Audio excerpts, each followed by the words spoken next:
ఏ కసువులోనో దెబ్బలోనో తడికల్లోనో అలమరలోనో TV బల్ల మీదో ఆ మూలలో ఈ మూలలో ఏడో పడేసేస్తారు, విలువ ఉండదు. చాలా జాగ్రత్తగా ఉండాలి. హల్లెలూయా, హల్లెలూయా. ఈ రాత్రికాల సమయంలో వాక్యము మనము ధ్యానించుదాము. దేవుడిచ్చినటువంటి ఈ యొక్క సమయాన్ని సంతోషంగా మనం వాడుకుందాము, సంతోషించుదాము. ఆదికాండము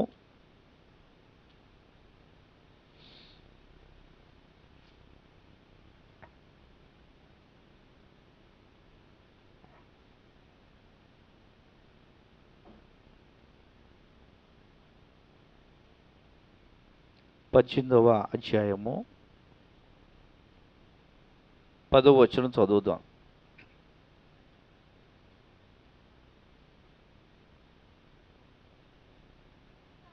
అందుకు ఆయన, మీదిటికి ఈ కాలమున నీ యొద్దకు నిశ్చయముగా మరలా వచ్చేదను.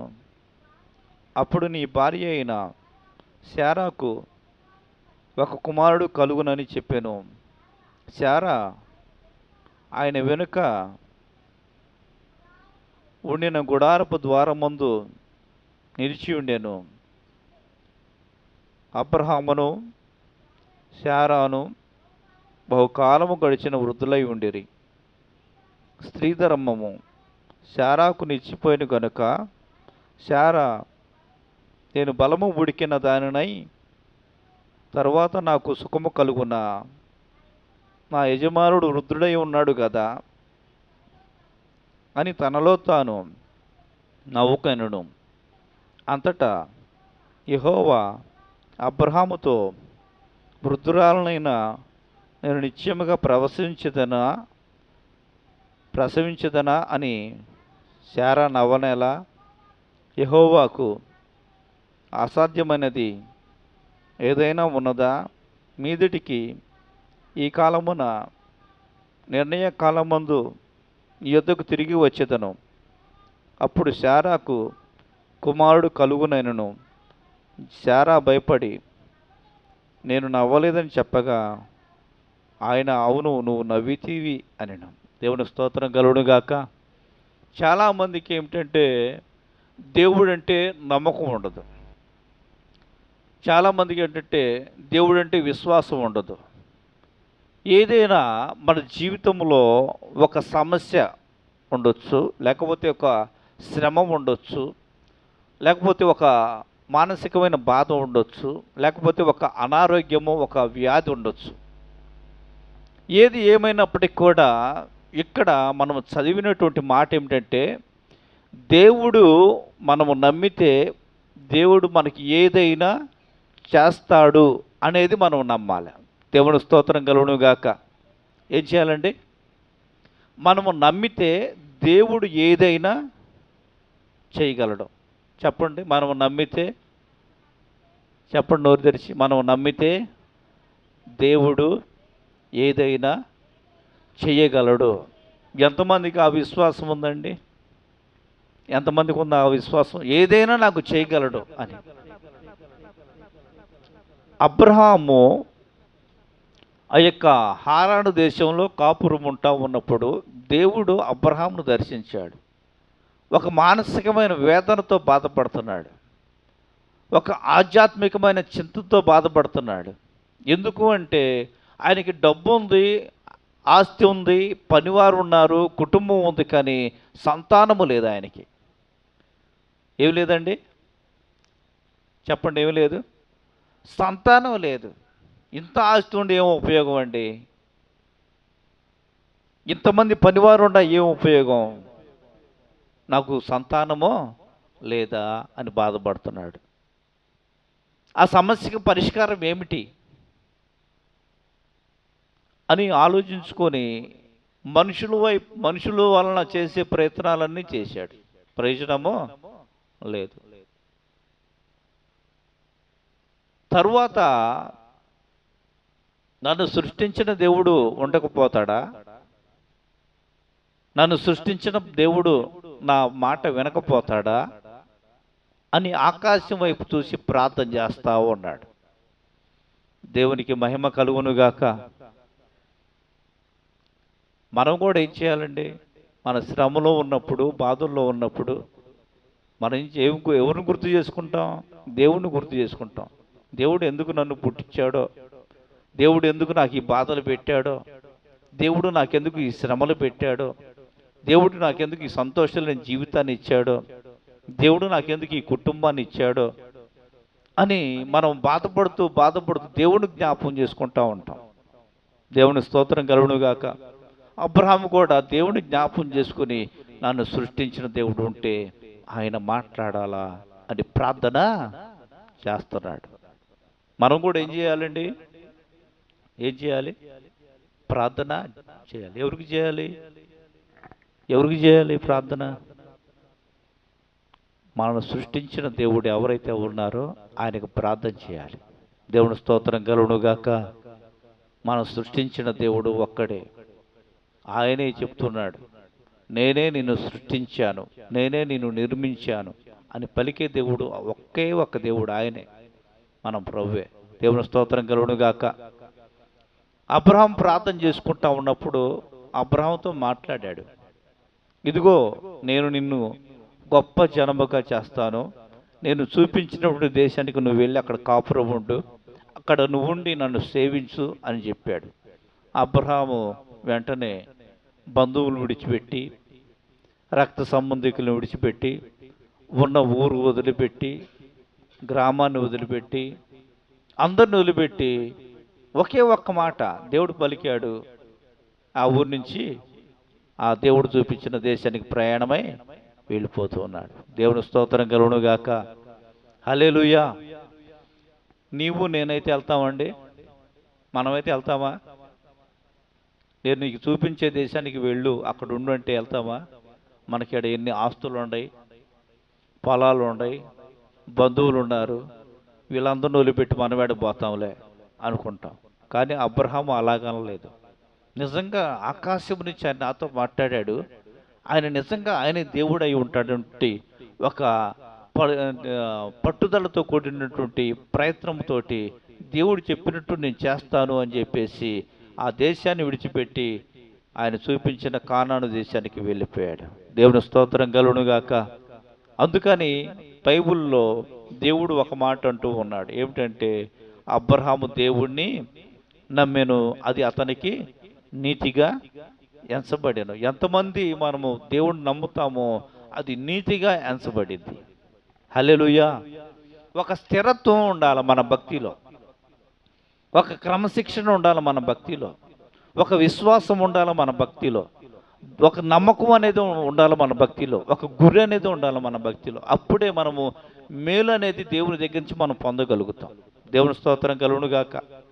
దేవుని యొక్క కార్యం అనేది మన జీవితంలో చూడగలుగుతాం. అవన్నీ చేయకుండా మనము ఒక విశ్వాసం లేకుండా, ఒక నిరీక్షణ లేకుండా, ఒక ప్రార్థన లేకుండా దేవుని దగ్గర నుంచి మనము పొందుకునే అవకాశమో లేదు. అబ్రహాము దేవుని నమ్మాడు, విశ్వసించాడు, ప్రార్థన చేశాడు, సేవించాడు, అని చెప్పినట్లుగా విన్నాడు. కాబట్టి అబ్రహాముని దేవుడు ఆశీర్వదించాడు. దేవుని స్తోత్రం కలుగునుగాక. హల్లెలూయా. అలాగా కాలము గడిచిపోతూ ఉంది. అబ్రహాము దేవుడు చేసిన వాగ్దానాన్ని జ్ఞాపకం చేసుకుంటున్నాడు. ఇదిగో నేను నీకు సంతానాన్ని ఇస్తాను. ఎలాగంటే ఒకసారి ఆకాశం వైపు చూడంటే ఆకాశం వైపు చూశాడు. ఎట్లాగా ఈ బల్బులు ఎలాగే వెలుగుతున్నాయో ఆకాశంలో నక్షత్రాలు అట్లా వెలుగుతున్నాయి. వాటిని లెక్కబెట్టు అన్నాడు. నేను లెక్కబెట్టలేను ప్రభువా అన్నాడు. నీ సంతానాన్ని అడు చేస్తానయ్యా. సంతోషించాడు అబ్రహాము. దేవుని స్తోత్రం కలుగునుగాక. ఆకాశ నక్షత్రముల వల్ల నీ సంతానాన్ని అభివృద్ధి చేస్తానని దేవుడు వాగ్దానం చేశాడు నాకు. ఇదిగో ఈ దేశానికి వచ్చి ఇక్కడ కాపురం ఉండమన్నాడు. ఇక్కడ ఉంటున్నాను. 75 సంవత్సరాల వయసులో పిలిచాడు ఆయన. అక్కడికి వచ్చాడు. ఇప్పుడు 90 సంవత్సరాలు వచ్చినాయి. దేవుడు ఉన్నాడా లేడా? నన్ను పిలిచిన దేవుడు ఏమయ్యాడు అనేటువంటి ఒక సందిగ్ధంలో పడిపోయాడు అబ్రహాము. దేవుని స్తోత్రం కలుగునుగాక. పిలిచిన దేవుడు నమ్మదగిన దేవుడే. ఆయన స్పష్టంగా నాతో మాట్లాడాడు. నా వయసు ఇప్పుడు 90 సంవత్సరాల దాకా వచ్చినాయి అనేటువంటి ఆ వేదన బాధతోటి ప్రార్థన చేస్తా ఉన్నప్పుడు ఒక దినమున 3 మనుషులు ఎండవేళ 3 గంటల సమయంలో అబ్రహామును దర్శించారు. హల్లెలూయా. దేవుడు దేవుడు అబ్రహాముకు ప్రత్యక్షమయ్యాడు. దూరం నుంచి ఆయన అబ్రహాం చూసి ఒక 3 మనుషులు వస్తూ ఉన్నారు. పరుగున వెళ్ళి వారికి సాష్టాంగ నమస్కారం చేసి అక్కడి నుంచి ఎంతో గౌరవముగా తన గుడారం దగ్గరికి తీసుకొచ్చి ఎంతో శ్రేష్టమైనటువంటి ఆతిథ్యమును ఆహారమును వాళ్ళకి పెట్టాడు. దేవునికి స్తోత్రం కలుగునుగాక. వచ్చినవాడు మనుషుడు కాదని అబ్రహాముకి తెలుసు. దేవుని యొక్క దూతలే వచ్చారని, నా ప్రభువే నా దగ్గరకు వచ్చాడని అబ్రహాము నమ్మాడు. ఇంకా ఎన్ని సంవత్సరాలు ఆయన ఎదురు చూశాడండి? ఎన్ని సంవత్సరాలు ఎదురు చూశాడు? 75 సంవత్సరాల వయసులో దేవుడు పిలిస్తే దాదాపు 100 సంవత్సరాలు వచ్చేసినాయి. అంటే 25 సంవత్సరాలు ఎదురు చూశాడు. 25 సంవత్సరాల తర్వాత దేవుడు దర్శించి, మీదిటికి నీకు, అంటే వచ్చే సంవత్సరం, ఎప్పుడండి? వచ్చే సంవత్సరానికి నీకు కుమారుడు పుడతాడు. ఏ వయసులో? ఏ వయసులో అండి? 100 సంవత్సరాల వయసులో. శారాయికి 90 సంవత్సరాల వయసు, అబ్రహాముకి 100 సంవత్సరాలు అంట. అప్పుడు పిల్లోడు పుడతాడంటే గుడారం లోపల ఉంది శారమ్మ. ఏమంటుందంటే, ఏం చేస్తుందంటే వాళ్ళు చెప్పిన మాటకి నవ్వుకుంది. నాకు స్త్రీ గర్భం కూడా ఉడికిపోయింది కదా, ఇంకా నాకు సంతానం కలిగిద్దంటారా? వీళ్ళు చెప్పేది నిజమైద్దంటావా అని తనలో తాను నవ్వుకుంటా ఉంటే బయట ఉన్నటువంటి వాళ్ళు, శారా ఎందుకు నవ్వుతున్నావు అన్నారు. దేవుని స్తోత్రం కలుగునుగాక. ఎందుకంటే వచ్చిన వాళ్ళు మనుషుడు కాదు, దేవుడే దర్శించాడు, దేవుడే మాట్లాడుతూ ఉన్నాడు. భయపడింది అన్నమాట శారా. ఇది మనుషులకు అసాధ్యమే, కానీ శారా దేవునికి సమస్తమో. నువ్వు నమ్ముతున్నావా? నమ్మితే నీ జీవితంలో ఇది జరిగిద్ది. దేవుని స్తోత్రం కలుగునుగాక. హల్లెలూయా. వచ్చే సంవత్సరానికి మీదటికి నీ ఒడిలో ఒక కుమారుడు ఉంటాడు. ఆ యొక్క కుమారుడే వాగ్దాన పుత్రుడు. ఆ కుమారుడే ఇస్సాకు. దేవుని స్తోత్రం కలుగునుగాక. వాగ్దాన పుత్రుడు ఇస్సాకు పుట్టాడు. దేవుడు చెప్పినట్టుగా అది నెరవేరింది. దేవుడిచ్చిన వాగ్దానము అక్కడ నెరవేరింది. మన జీవితంలో కూడా ఈ సంవత్సరము వాగ్దానం మనం తీసుకుంటున్నాం కదా. అది నెరవేరాలి అంటే మనం ఏం చేయాలండి? ప్రార్థన చేయాలి, నమ్మాలి. దేవుని స్తోత్రం కలుగునుగాక. మనం నమ్మాలి. ఏదో ఇచ్చారు సంతోషపడటం కాదు, ప్రార్థన చేసుకోవాలా, నమ్మాలి. నమ్మినప్పుడే అబ్రహాము శారా జీవితంలో జరిగించినటువంటి కార్యాన్ని మన జీవితంలో జరిగిస్తాడు. హల్లెలూయా. మన జీవితంలో ఎన్నో ఉంటాయి. ఈ సంవత్సరం పంట బాగా పండిద్దంటావా? ఈ సంవత్సరం మా పిల్లల యొక్క చదువులు అయిపోయి ఉద్యోగం వచ్చిద్దంటావా?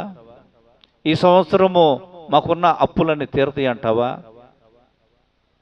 ఈ సంవత్సరము మా యొక్క కుమార్తెకు గర్భఫలము దేవుడు ఇస్తాడంటావా అని అనేక రీతులుగా మనము ఏం చేస్తూ ఉంటామండి?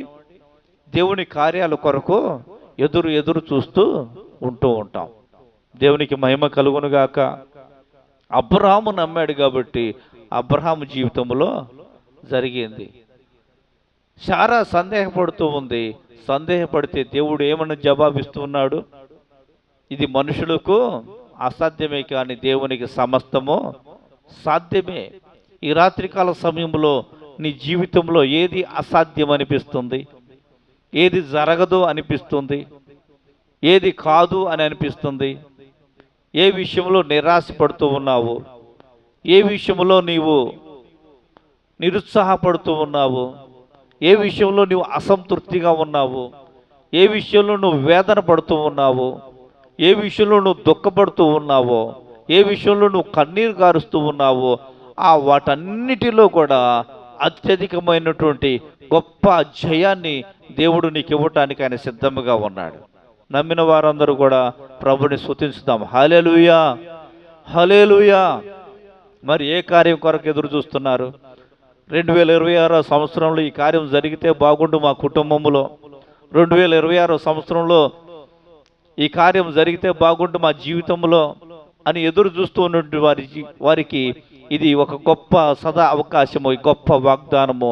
దేవుడు మీ హృదయ వాంఛలను తీర్చునుగాక. మీ యొక్క హృదయములో ఉన్నటువంటి కార్యములను, ఆలోచనలను దేవుడు సఫలపరచునుగాక. హల్లెలూయా. మరి అంత గొప్ప దేవుడు వృద్ధాప్యములో శారా గర్భమును తెరిచినటువంటి దేవుడు నీకు సహాయం చేయటానికి వెనుదిరుగుతాడా? నిన్ను నిర్లక్ష్యం చేస్తాడా అంటే ఆయన ఎవరికి అన్యాయం చేసే దేవుడు కాదు. ఒకరిని ఎక్కువగా ఒకరిని తక్కువగా చూసే దేవుడు కాదు. అందరినీ సమానముగా చూసే దేవుడు, అందరినీ ప్రేమించే దేవుడు ఆయన మాత్రమే. దేవునికి మహిమ కలుగునుగాక. అలాగూనే మరొక మాట చదువుదాం.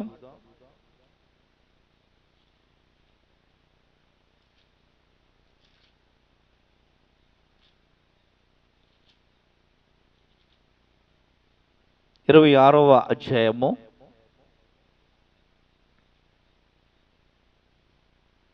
12వ వచనం చదువుదాం.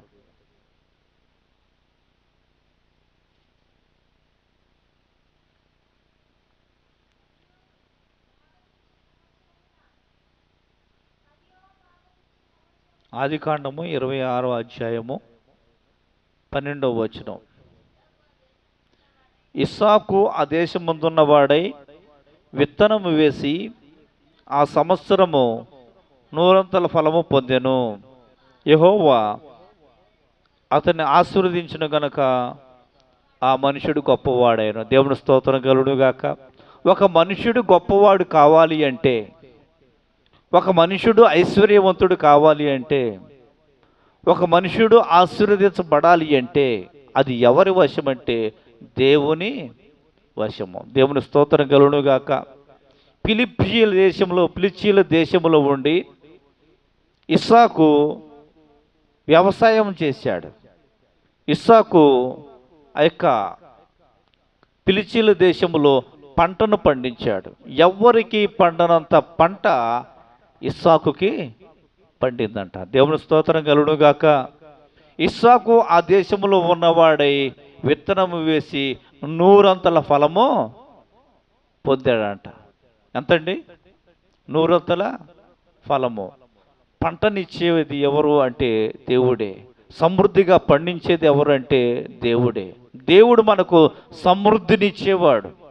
ఎందుకు అంటే ఆ మనుషుడు ఎందుకు ఆ విధంగా ఆశీర్వదించబడ్డాడు అంటే ఇస్సాకు దేవుని యందు భయభక్తులు కలిగిన వాడు, ఇస్సాకు దేవుని యందు విశ్వాసము కలిగిన వాడు, ఇస్సాకు వాగ్దాన పుత్రుడు, ఇస్సాకు విధేయత కలిగిన వాడు, ఇస్సాకు దేవుని యందు నిరీక్షణ కలిగిన వాడు, ఇస్సాకు దేవుని మీద ఆధారపడేవాడు.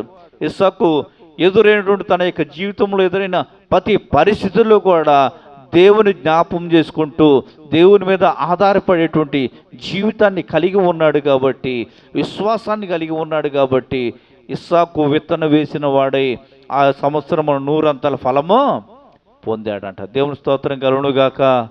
హల్లెలూయా. మన జీవితము పోయిన సంవత్సరము పంట వేసామండి, అంతా నష్టమే, అప్పులేనియండి. అంతకుముందు సంవత్సరం అలాగే ఉంది, ఈ సంవత్సరం అలాగే ఉంది. మా జీవితం మారటలేదు, మా బతుకు మారటలేదు, మా కుటుంబ పరిస్థితులు మారటలేదు, అంత దుఃఖమే, వేదనే, అన్ని ఇబ్బందులే అని మనం అనుకుంటే ప్రార్థన చేసుకోండి. ఏమని? ఇస్సాకు విత్తనం వేసి ఆ సంవత్సరం 100 ప్రతిఫలం పొందాడుగా ప్రభువా, నేను కూడా ప్రార్థన చేసుకొని నీ యొక్క మాట ప్రకారంగా, నీ వాక్య ప్రకారముగా ప్రార్థన చేసుకొని నేను ఇదిగో ఈ వ్యవసాయాన్ని ప్రారంభించబోతూ ఉన్నాను, ఇదిగో ఈ యొక్క విత్తనములు వేయబోతూ ఉన్నాము, మాకు సహాయం చేయ ప్రభువా, సమృద్ధిగా పంటను పండించు ప్రభువా అని ప్రార్థన చేసుకుంటే ఎవ్వరికీ పండలేదు. ఇస్సాకుకే ఆ యొక్క ప్రాంతంలో సమృద్ధిగా పంట పండిందంట. ఆ సంవత్సరం అంతా ఇస్సాకుని దేవుడు ఆశీర్వదించాడు. హల్లెలూయా, హల్లెలూయా. మనం కూడా ఆశీర్వదించబడాలి అంటే, దేవుని వలన ఆశీర్వదించబడాలి అంటే ఆ యొక్క ఇస్సాకు ఏం చేశాడో మనం నేర్చుకోవాలి. ఇస్సాకు ఏ విధంగా జీవించాడో మనం నేర్చుకోవాలి. వ్యవసాయం చేసామంటే, మనం విత్తనం వేసామంటే దాన్ని వృద్ధి చేసేది ఎవరండి? దేవుడే. దేవునికి మహిమ కలుగును గాక. విత్తనం ఎవరన్నా వేయని, అది మొలవాలి అంటే ఎవరి అనుగ్రహం కావాలి? దేవుడు అనుగ్రహం కావాలి. లేకపోతే అది భూమిలోనే ఏమైపోయింది? కుళ్ళిపోయింది. అలాగా మనము ప్రార్థన చేసుకొని విత్తనం వేసుకుంటే దేవుడు ఆ యొక్క పంటను సమృద్ధిగా పండిస్తాడు.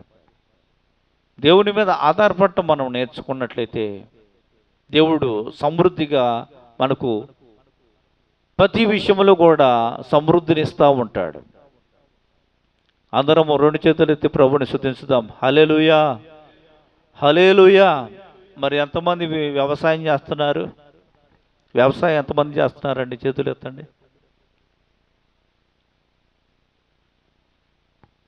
మీరందరూ ఇక పంట వేసినటువంటి పంట ఇస్సాకులాగా నూరంతర ప్రతిఫలము ఈ సంవత్సరం దేవుడు అనుగ్రహించును గాక.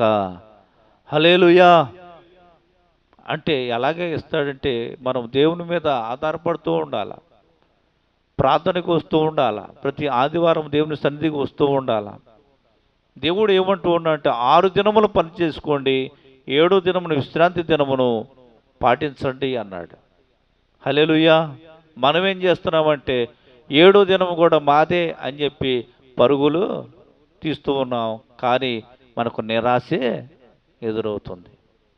హల్లెలూయా. ఏదో ఒక తెగులు రావటం, పంట పండకపోవటం, లేకపోతే రేటు లేకపోవటం, పెట్టిన పెట్టుబడి అంతా కూడా వ్యర్థమైపోవటం, ఆ కూలికి ఇవ్వటానికే వచ్చిన డబ్బులు సరిపోవటం, ఇవన్నీ కూడా జరుగుతూ వస్తూ ఉన్నాయి.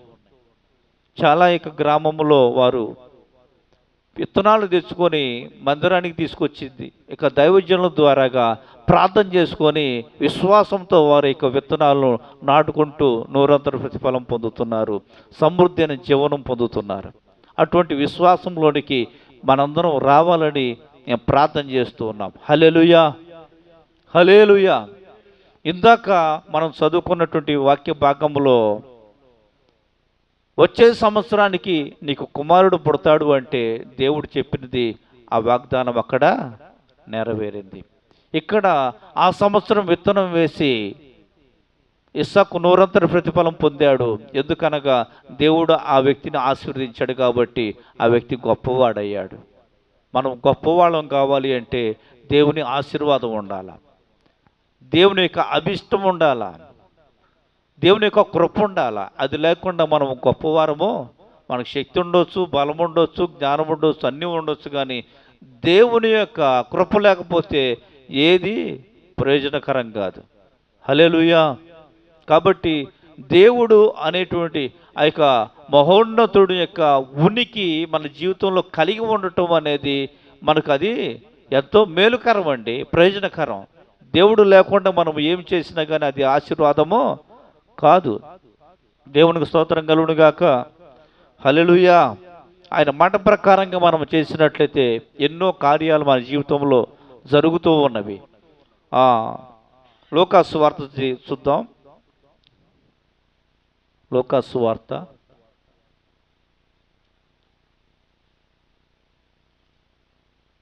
5వ అధ్యాయము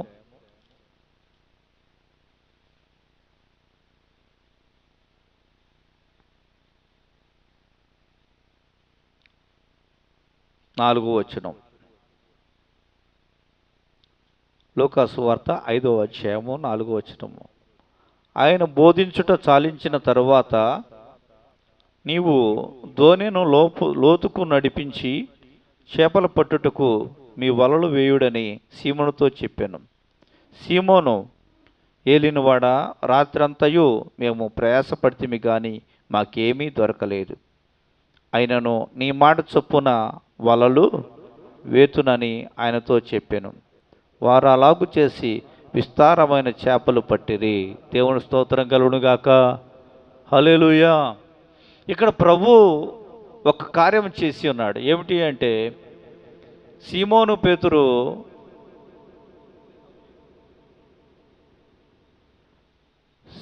పేతురు రాత్రంతా కూడా వల వేశాడు, చేపలు పడటానికి ప్రయత్నం చేశాడంట. కానీ ఒక్క చేప కూడా అర్థం కావట్లేదా? రాత్రంతా పేతురు ఏం చేశాడండి? ఎక్కడ? సముద్రంలో వల వేశాడు. వల వేసినప్పుడు ఒక్క చేప కూడా పడలేదంట. 1 గంట కాదు, రాత్రంతా ప్రయాసపడ్డాడంట, ఒక్క చేప కూడా దొరకలేదు. ఉదయాన ఆ వలలు సముద్ర తీరంలోనికి తీసుకొచ్చి కడుక్కుంటూ ఉన్నారు, వలలు కడుక్కుంటూ ఉన్నారు జాలరులు. పేతురు గారు కూడా వారిలో ఒకడు. అయితే యేసుప్రభు ఒక చిన్న ధ్వనిలో నిలబడి అక్కడ ఉన్నటువంటి ఉదయకాల సమయంలో అక్కడికి వచ్చినట్టు వారందరూ కూడా దేవుని వాక్యాన్ని బోధిస్తూ ఉన్నాడు. ప్రజలందరూ కూడా వచ్చి శ్రద్ధగా వింటూ ఉన్నారు. ఆయన బోధించడం అయిపోయిన తర్వాత పేతురుతో మాట్లాడుతూ ఉన్నాడు. ఈ వలలు కడుక్కుంటా పేతురు కూడా ఆయన చెప్పే మాటలు వింటూ ఉన్నాడు. చాలామంది కూడా చెప్పే మాటలు వినం.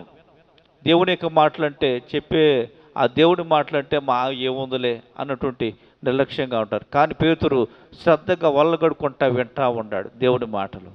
వింటా ఆయన పేతురు యొక్క హృదయాన్ని ఎరిగిన దేవుడు, అందరి యొక్క హృదయాలు ఎరిగిన దేవుడు. పేతురు హృదయంలో నిరాశ అనేది ప్రభువు చూస్తూ ఉన్నాడు. దేవుడు ఏం చేయాలనుకున్నాడంటే, ఈరోజు పేతురుని ఆశీర్వదించాలని ఆయన కోరుకున్నాడు. పేతురుతో ప్రభు ఏమన్నాడంటే, పేతురు నీ ధోని లోపలికి నడిపించి, లోతుకు నడిపించి ఇప్పుడు వల వెయ్యి అన్నాడు. పేతురు ప్రభుతో ఏమంటున్నాడంటే, రాత్రంతా వేసామయ్యా, రాత్రంతా మేము వల వేస్తూనే ఉన్నాం, వేసి ఇగో గోళ్ళు నొప్పి వచ్చినాయి, ఇగో భుజాలు నొప్పి వచ్చినాయి, చేతులు నొప్పి వచ్చింది, ఇక్కడ మాకు శక్తి లేదు, మాకు బలం లేదు, సామర్థ్యం లేదు, వేసి ఇంకా వల వేయగలిగిన శక్తి కూడా మేము కోల్పోయాం అని ఆయన పేతురు తన యొక్క నిస్సహాయతను తెలియజేస్తూ ఉన్నప్పుడు ప్రభు ఏమన్నాడంటే, ఇదిగో నేను చెప్పే కదా, ఒక్కసారి లోతుకు నడిపించి నీ దేవుని వల వేయి అంటే, ఆ మాట ప్రభు మాట ప్రకారంగా లోతుకు నడిపించి వల వేస్తే విస్తారమైన చేపలు పడినాయి. దేవుని స్తోత్రం కలుగునుగాక. హల్లెలూయా. మనం ఏం చేయాలండి? ఎవరి మాట వినాలి? దేవుని మాట ప్రకారంగా ఎప్పుడైతే మనం వింటామో, అబ్రహాం ఏం చేశాడు? దేవుని మాట విన్నాడు కాబట్టి వాగ్దాన పుత్రుడిని పొందుకున్నాడు.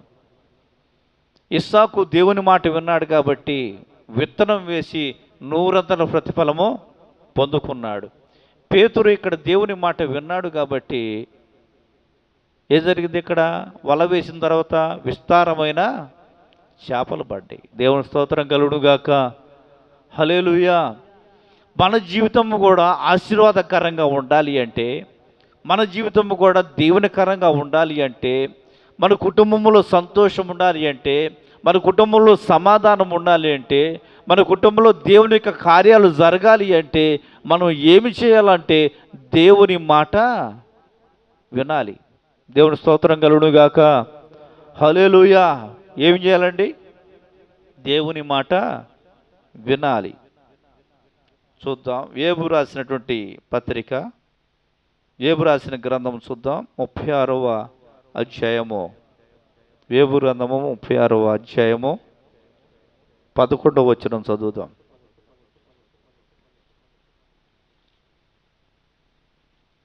ముప్పై 11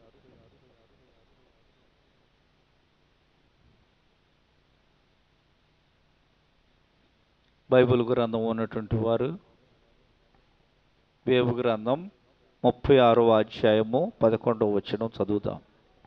వారు ఆలకించి ఆయనను సేవించిన ఎడల తమ దినములను క్షేమముగాను తమ సంవత్సరములను సుఖముగాను వెళ్ళబుచ్చెదరు. దేవుని స్తోత్రం కలుగునుగాక. హల్లెలూయా. అందరూ 2 చేతులెత్తి ప్రభుని స్తుతించుదాం. హల్లెలూయా. చదవబడినటువంటి మాట మరొక్కసారి చదువుదామండి. వారు ఆలకించి అంటే విని, వారు ఆలకించి ఆయనను సేవించిన ఎడల, ఆయన మాట విని ఆయన సేవించిన ఎడల ఏమి జరుగుతుంది? తమ దినములు క్షేమముగాను తమ సంవత్సరములు సుఖముగాను వెళ్ళబుచ్చుతారు. దేవుని స్తోత్రం కలుగునుగాక. మన దినములు క్షేమంగా ఉండాలి అంటే, మన యొక్క జీవిత సంవత్సరములు సుఖముగా వెళ్ళబుచ్చాలి అంటే మనం ఏం చేయాలి? ఆయన మాటలు వినాలి, ఆయన మాటలు ఆలకించాలి, ఆయన్ని సేవించాలి. మనము ఆయన మాట వింటున్నామా? ఎంతమంది ఆయన మాట వింటున్నారు? చేతులు ఎత్తుతామండి. ఎంతమంది దేవుని మాట నేను ఖచ్చితంగా వింటానండి, అసలు నేను ఎక్కడ రాజీ పడే ప్రసక్తే లేదు అనే వాళ్ళు ఎవరైనా ఉండారా? ఎవరైనా ఉండారా? దేవుని స్తోత్రం కలుగునుగాక. అంటే మనకు తెలియదు కాబట్టి మనము అలాగా జీవించలేకపోతున్నాం. మనకు తెలియదు కాబట్టి. ఇక్కడ రాయబడి మాట ఏమిటంటే, ఆయన మాట విని ఆయన సేవించిన ఎడల మన దినములు ఎలా ఉంటాయంట? క్షేమంగా ఉంటుంది. ఈ దినమున ఎవరి జీవితంలో క్షేమమో లేదు. ఎప్పుడు ఏం జరిగిద్దో తెలియదు, ఎప్పుడు ఎటువంటి ఆపద వచ్చిందో తెలియదు, ఎప్పుడు ఎటువంటి సమస్య వచ్చిందో తెలియదు, ఎప్పుడు ఎటువంటి భయంకరమైనటువంటి అనారోగ్యం బలహీనత వచ్చిందో, ఏ దినమున మనం క్షేమంగా ఉంటామో మనకు తెలియదు. దేవుని స్తోత్రం కలుగునుగాక. పోయిన సంవత్సరం ఉన్నటువంటి వారు ఈ సంవత్సరం లేరు చాలామంది. మీకు తెలిసిన మీ గ్రామంలో ఉన్నటువంటి వారే మీకు సాక్ష్యం. దేవుని స్తోత్రం కలుగునుగాక. 2024 సంవత్సరంలో ఉన్నటువంటి వారు 2025 సంవత్సరంలో లేరు. మన ముందే వాళ్ళు ఈ లోక యాత్రను ముగించి ఉన్నారు. ఏ విధముగా వారు ఈ లోకాన్ని ముగించారో మనం చూస్తూనే ఉంటూ ఉన్నాం. కొంతమంది ఆరోగ్యంగానే ఉంటూ సడన్గా చనిపోయేవారు ఉన్నారు. కొంతమంది బలహీనతతో అనారోగ్యము గురై చనిపోయేవారు ఉన్నారు. కొంతమంది అప్పుల బాధలు భరించలేక ఆత్మహత్యలు చేసుకునేటువంటి వారు ఉన్నారు. కొంతమంది కుటుంబ సమస్యలను తట్టుకోలేక అనేకమైన శ్రమలకు ఒత్తిళ్ళకి భరించలేక సూసైడ్ చేసుకునే వాళ్ళు ఉన్నారు. ఎన్నో రకాలుగా చనిపోతున్నటువంటి వారు ఉన్నారు. ఎందుకంటే క్షేమము లేదు. దేవుని స్తోత్రం కలుగునుగాక. హల్లెలూయా. క్షేమము లేదు. ఎంతవరకు క్షేమం అంటే మనకు చెప్పలేం. వెళ్తానే ఉంటాము, ప్రయాణమై వెళ్తూ ఉంటాము, యాక్సిడెంట్లు జరుగుతూ ఉన్నాయి. ఎవరు ఎప్పుడు ఏం జరుగుతుందో తెలియదు. బస్సు ప్రయాణమై వెళ్తూ ఉంది. ఒక వ్యక్తి త్రాగి ఏం చేశాడు? ఆ బస్సు కింద జొరబడేసరికి, బండి పడేసరికి, ఆ బండి మీద బస్సు వెళ్ళేసరికి ఆ బస్సు మొత్తం తగలపడి దాంట్లో ఉన్నటువంటి వారందరూ కూడా ఏమైపోయారండి? సజీవ దహనం అయిపోయారు. ఎవరు ఊహించలేరు ఎంతవరకు క్షేమం. ఆకాశంలోకి వెళ్తున్నటువంటి విమానము హఠాత్తుగా ఏమైపోయింది?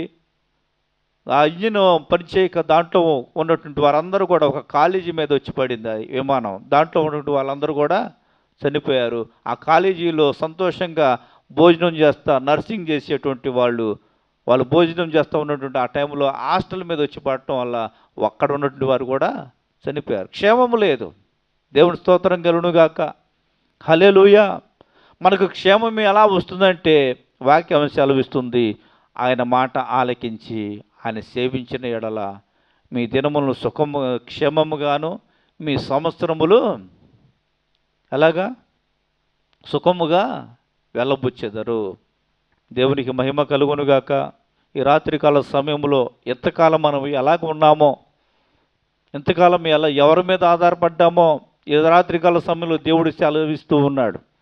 ఆయన మాట ఆలకించి ఆయన సేవించేవారిగా మనం ఉండగలిగితే మనము ధన్యులము, మనకు మేలు కలుగును. దేవునికి మహిమ కలుగునుగాక. హల్లెలూయా. మరొక మాట ఏమిటంటే,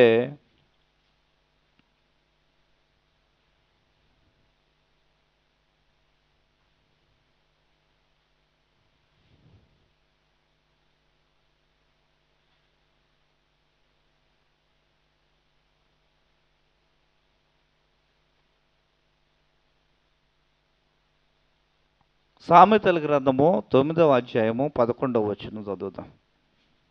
సామెతల గ్రంథము దేవుడు మనకి ఈ రాత్రికాల సమయంలో ఇచ్చినట్టు వాగ్దానం మరొకటి ఏమిటంటే సామెతల గ్రంథము 9వ అధ్యాయం 11వ వచనం. నా వలన నీకు దీర్ఘాయువు కలుగును, జీవించు సంవత్సరములు అధికమగును. దేవుని స్తోత్రం కలుగునుగాక. దేవుడు మనతో చెబుతున్నట్టు మరొక మాట ఏమిటంటే, నా వలన మీకేం కలుగుతుంది అంటున్నాడండి? దీర్ఘాయువు. ఆయుష్ అనేది ఎవరి చేతిలో ఉంది? మన చేతిలో ఉందా? రేపు ఉంటామో ఉండో మనకే తెలియదు. దేవుని స్తోత్రం కలుగునుగాక. దేవుడు ఆయుష్ ఇచ్చేవాడు కాబట్టి ఆయన ఏమన్నాడంటే, నా వలన మీకేం కలుగుతుంది అంటున్నాడు? దీర్ఘాయువు కలుగును, ఇంకా సుఖజీవములతో గడుచు సంవత్సరములు అధికములగును. దేవుని స్తోత్రం కలుగునుగాక. ఆయుష్ కావాలి అంటే సుఖజీవనంతో గడిచే సంవత్సరాలు, రాబోయే సంవత్సరాల్లో సుఖజీవనము మనం కొనసాగించాలి అంటే ఎవరి వలన సాధ్యమండి? దేవుని వలన సాధ్యము. దేవుని స్తోత్రం కలుగునుగాక.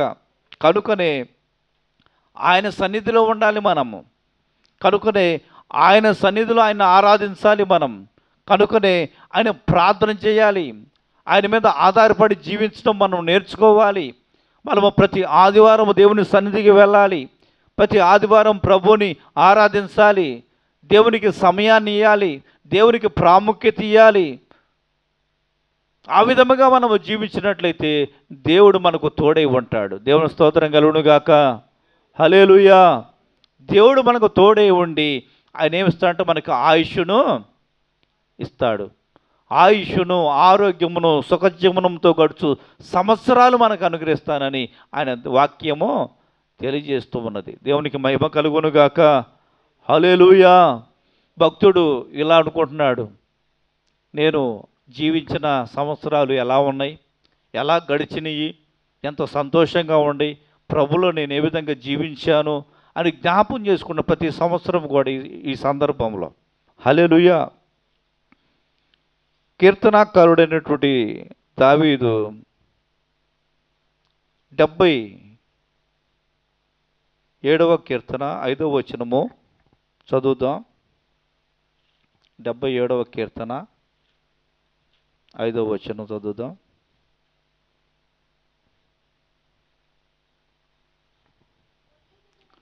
తొల్లిటి దినములను పూర్వకాల సంవత్సరములను నేను మనసునకు తెచ్చుకొందును. నేను పాడిన పాట రాత్రియందు జ్ఞాపం చేసుకొందును, హృదయమును ధ్యానించుకొందును. దేవా, నా ఆత్మ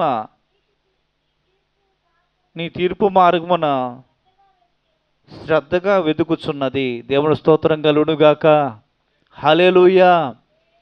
ఆయన యొక్క జీవితాన్ని ఒకసారి పరిశీలన చేసుకుంటున్నాడు, ఆయన భక్తి జీవితాన్ని. భక్తుడైన దావీదు, తొల్లిటి దినములను పూర్వకాల సంవత్సరములను నేను మనసుకు తెచ్చుకొంటిని. ఎన్నో మధురమైన అనుభూతులు, దేవునితో గడిపినటువంటి సమయాలు, దేవుడు చేసినటువంటి కార్యాలు, దేవుడు తన జీవితంలో చేసిన కృప, అనుభవించిన కృప, ఆనందము, మహానందమును జ్ఞాపం చేసుకుంటూ నేను పాడినటువంటి పాటలు, దేవుణ్ణి మహిమపరిచిన ఆరాధన, వాటన్నిటిని కూడా గుర్తు చేసుకుంటూ ప్రభువుని మహిమపరుస్తూ ఉన్నాడు. దేవునికి స్తోత్రం కలుగునుగాక. హృదయంలో ధ్యానం చేసుకుంటూ ఉన్నాడు. మనం ఏం ధ్యానం చేసుకోవాలండి? మన జీవితాన్ని మనం జ్ఞాపకం చేసుకున్నప్పుడు మనకు ఎటువంటి అనుభవాలు ఉన్నాయి, మన జీవితంలో మనకు జరిగినటువంటి సంవత్సరాలు మనం జ్ఞాపకం చేసుకున్నప్పుడు దేవునితో మనకు కలిగినటువంటి సహవాసం ఎలా ఉంది, ఎంతవరకు దేవుని మనం నమ్మాము, ఎంతవరకు దేవుణ్ణి మనం విశ్వసించాము, ఎంతవరకు దేవుని మీద మనం ఆధారపడి జీవించగలిగాము, మనం జ్ఞాపకం చేసుకుంటే మనకి చేదు అనుభవాలే కానీ మధురమైన అనుభవాలు మన జీవితాల్లో లేవు. ఎందుకు అంటే దేవుడు మన జీవితాల్లో లేకపోతే ఎటువంటి మధురమైన అనుభవాలు మన జీవితాల్లో ఉండవు. దేవునికి స్తోత్రం కలుగునుగాక. హల్లెలూయా. కనుక మనము జ్ఞాపకం చేసుకోవడానికి మధురమైన అనుభవాలు కావాలి అంటే మనం దేవునితో సహవాసము చెయ్యాలి. దేవుణ్ణి నమ్ముకోవాలండి, విశ్వసించాలి. సంవత్సరాలు గడిచిపోతున్నాయి, సంవత్సరాలు గడిచిపోతున్నాయి. ఆయుష్ తరిగిపోతూ ఉంది. కీర్తనకారుడు అన్నాడు 90వ కీర్తనలో 10వ వచనములో, మా ఆయుష్ కాలము ఎంతట? మా ఆయుష్ కాలం ఎంత అంటూ ఉన్నాడు? 200 సంవత్సరాల, 150 సంవత్సరాల, 100 సంవత్సరాల? మా ఆయుష్ కాలము 70 సంవత్సరములు, అధిక బలమున్న ఏడల 80 సంవత్సరములు, అయినను వాటి వైభవము ఆయాసము దుఃఖమే, అది త్వరగా గతించిపోవును, మేము ఎగిరిపోదుము. దేవుని స్తోత్రం కలుగునుగాక. తర్వాత ఎవరు మనల్ని జ్ఞాపకం చేసుకోరు. మనం చనిపోయిన తర్వాత ఎవరైనా గుర్తుపెట్టుకుంటారా? ఎవరైనా జ్ఞాపకం చేసుకుంటారా? భార్యకు జ్ఞాపకం చేసుకోదు. 3 రోజులు ఏడిచిద్ది, 4 రోజులు ఏడిచిద్ది, ఆమె పని ఆమె చేసుకుంటుంది. భర్త జ్ఞాపకం చేసుకోడు, పిల్లలే జ్ఞాపకం చేసుకోరండి.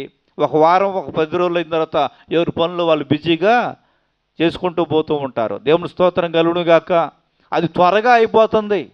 నేను 70 సంవత్సరాలు ఉన్నాను, నేను 80 సంవత్సరాలు ఉన్నానని చెప్పుకుంటే ఏం ఉపయోగం? ఏమీ లేదు. 80 సంవత్సరాలు బ్రతికాను అంటే అది ఆయాసమో దుఃఖమేనంట. ఒకరు సహాయం చేయాలి. పలానా సాటుకు పోవాలంటే ఎవరెవరు పట్టుకొని తీసుకుని వెళ్తే కనుక వెళ్ళాం ఆ వయసులో. దేవునికి మహిమ కలుగునుగాక. ఆయుష్ త్వరగా గతించిపోతూ ఉంది. దేవుడిచ్చిన అవకాశాన్ని ఎవరైతే సద్వినియోగం చేసుకుంటారో, వినియోగించుకుంటారో వారికి ఏం కలుగుతుందంట? మేలు కలుగుతుంది. ఈ రాత్రికాల సమయంలో దేవుడు నిన్ను ప్రేమించాడు కాబట్టి, దేవుడు నిన్ను ఏర్పాటు చేసుకున్నాడు కాబట్టి, దేవుడు నిన్ను ఆహ్వానిస్తూ ఉన్నాడు కాబట్టి, దేవుడు నిన్ను కోరుకుంటున్నాడు కాబట్టి విలువైన మాటలు మనకు తెలియజేస్తూ ఉన్నాడు. ఆయన సన్నిధికి మనల్ని నడిపిస్తూ ఉన్నాడు. దేవుని స్తోత్రం కలుగునుగాక. హల్లెలూయా. చివరిగా ప్రసంగి గ్రంథము 12వ అధ్యాయము మొదటి మాట చదువుకొని ముగించుకున్నాము. ఇంకా అనేకమైన సంగతులు ఉన్నవి, కానీ ఇక సహించగలిగిన శక్తి మీలో కనబడతలా.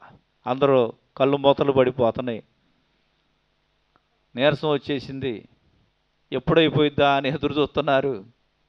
దేవుని స్తోత్రం కలుగునుగాక. హుషారుగా హల్లెలూయా చూద్దాం. హల్లెలూయా, హల్లెలూయా.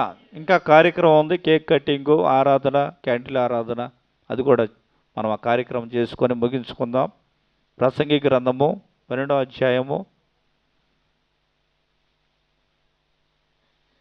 చివరిగా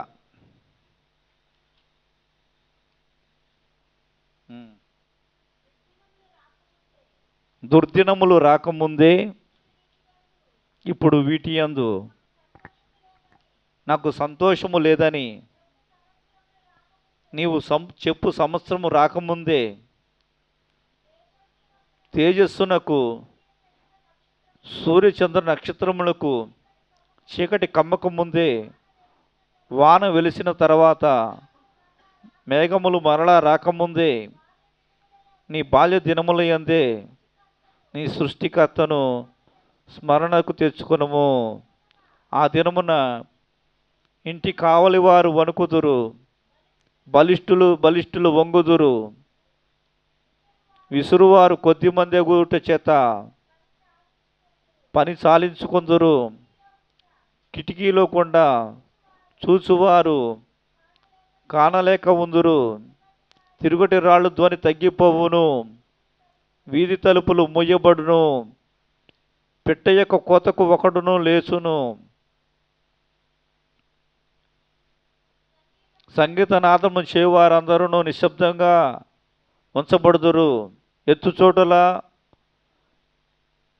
కెక్కుటకు భయపడుదురు. మార్గముల యందు భయంకరమైనవి కనబడును. బాదము వృక్షము పువ్వులు పూయును.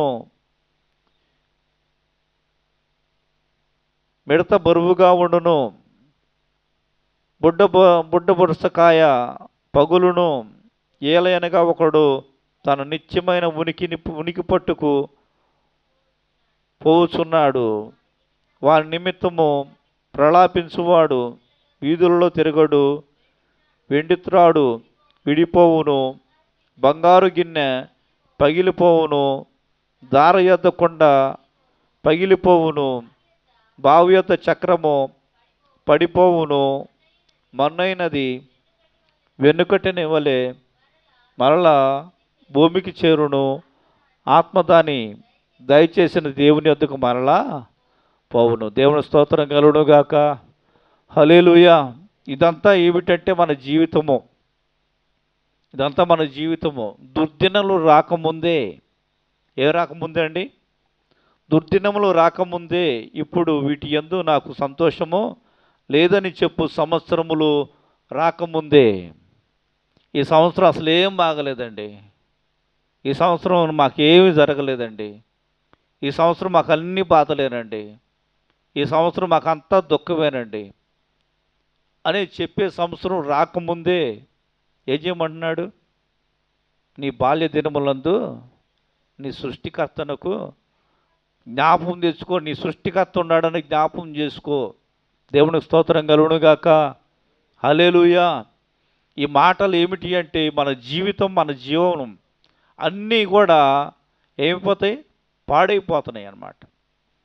బావి దగ్గర అదేం పాడైపోతుందంటే చక్రము పడిపోయింది, జీవనం ఉండదు. ఇక అన్ని బాధలే ఉంటాయి, అన్ని శ్రమలే ఉంటాయి.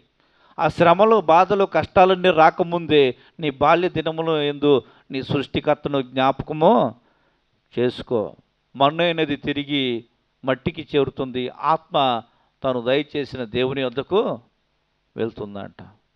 మనం ఎంతకాలం ఉంటామో, ఏం సంపాదించాలని లోకంలో, ఏమి అనుభవించాలని లోకములో, ఏమి సమకూర్చుకోవాలని లోకములో పరుగులు, ప్రయాసలు, కష్టాలు, ఏమి సాధించామని మనము వెనక తిరిగి చూసుకుంటే ఏమీ లేదు.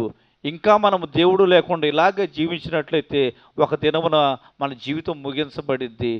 మనము నష్టపోయిన వారం అవుతాము. లోక ఆశల్లో పడి, ఈ లోక వ్యామోహాల్లో పడి మనం పరుగులెత్తితే నష్టపోయేది మనమే. 2025 సంవత్సరం అయిపోయింది. మన జీవితాలు ఎలా ఉన్నాయో దేవుని స్తోత్రం కలుగునుగాక. హల్లెలూయా. 24 వేదనకరముగానే ఉంది, 23 బాధాకరముగానే ఉంది, 22 ఎంతో ఇబ్బందులు పడుతూ వచ్చాము. అన్నీ చూసుకుంటే మనం ప్రయోజనం పొందింది సంవత్సరం ఒకటి కూడా లేదు. ఈ దినమున దేవుడు నీతో స్పష్టంగా మాట్లాడుతూ ఉన్నాడు. నీ బాల్య దినములు అంతే నీ సృష్టికర్తను జ్ఞాపకం చేసుకో. కుదరలేదా? ఇప్పుడు దేవుని వాక్యాన్ని వింటున్నావా? ఇప్పుడైనా మనసు పెట్టు, ఇప్పుడైనా ఆలకించు, ఇప్పుడైనా ఆయన మాట ప్రకారంగా జీవించడానికి ప్రయత్నం చేయి, ఇప్పుడైనా ఆయన సేవించడానికి ఆయనకి సమయాన్ని ఇవ్వు. దేవునికి మనం సమయం ఇవ్వలేకపోతే, దేవుణ్ణి మనం ఆరాధించలేకపోతే, దేవుణ్ణి మనం ప్రార్థన చేయలేకపోతే ఎప్పటికీ మనము దేవుని వల్ల మనం ఎటువంటి మేలు పొందలేము. దేవునికి స్తోత్రం కలుగునుగాక. హల్లెలూయా. ఈ రాత్రికాల సమయంలో ఏదో కాసేపు వాక్యం విందామని, ఈ రాత్రికాల సమయంలో దేవుడి మందిరానికి వెళ్తే ఫస్ట్ తారీఖు కదా, మంచిదని దేవుని సన్నిధికి వచ్చి ఉన్నటువంటి వారు ఉన్నారేమో. అయితే దేవుడు నీతోనే స్పష్టంగా ఈ మాటలన్నీ మాట్లాడుతూ ఉన్నాడు. దేవుని యందు విశ్వాసముంచు. అబ్రహాము, శారా దీవించబడినట్లుగా మీ గర్భఫలం దీవించబడుతుంది. దేవుని నమ్ము, దేవుని మాట ప్రకారంగా జీవించు. ఇస్సాకు ఏ విధంగా విత్తనం వేసి నూరంతర ప్రతిఫలం పొందాడో, ఆశీర్వదించబడ్డాడో, దేవుడు తోడే ఉండి అతన్ని మరి గొప్పవాణి చేశాడో, దేవుడు మిమ్మల్ని కూడా గొప్పవాణి చేసి ఆశీర్వదించే దేవుడై ఉన్నాడు. ఇక నిరాశలో ఉన్నటువంటి జీవితాలు, నిస్పృహలో ఉన్నటువంటి జీవితాలు, అణగారిపోయిన బ్రతుకులు, మరి ఇక జీవితంలో శ్రమలే, బాధలే, కష్టాలే, అనారోగ్యాలే, బలహీనతలే, ఎన్నో విషయాల్లో మనం కృంగిపోతున్న స్థితిలో ఒకవేళ ఉన్నారేమో. యేసుక్రీస్తు ప్రభు పేతురుతో చెప్పాడు, నా మాట ప్రకారంగా చెయ్యి, నీకు సమృద్ధి అయిన దీవెన ఆశీర్వాదం కలుగుతుందని.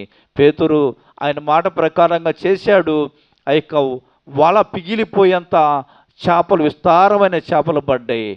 ఆ యొక్క పేతురు కూడా ఆశీర్వదించబడ్డాడు. దేవునికి స్తోత్రం కలుగునుగాక. హల్లెలూయా.